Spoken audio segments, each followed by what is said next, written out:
আমাদের এখানে আপনার এই যে লাগাতার বৃষ্টি হচ্ছে, বৃষ্টি হওয়ার কারণে যে আপনার জমিগুলো যে পানি তোলা যাইতেছে গা।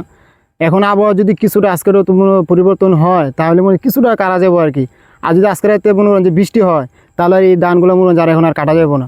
এখন দেখেন বৃষ্টির পানি আপনার তুলে যেতেছে, এরপর আবার এখান থেকে নদীর পানি বাড়তেছে।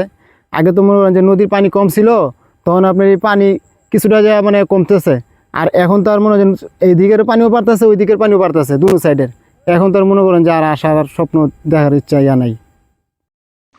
আমাদের জন্য যেতে পানির তোলে ক্ষেতকিরি করছি না, সাধারণ কিছু করতে করছিলাম গেছে গা তোলে।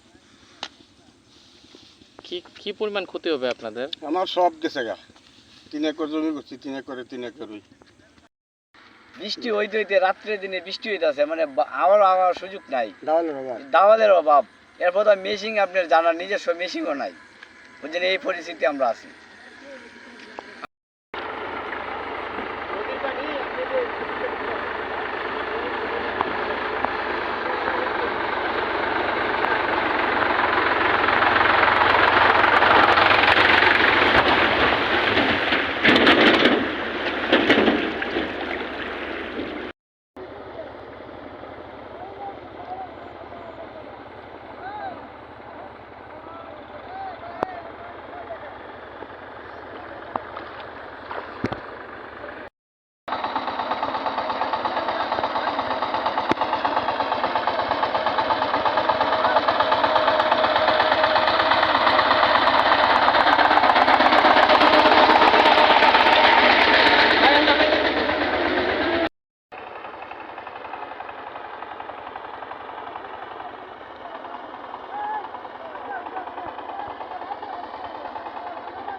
গাড়ি চাবি আনছি না।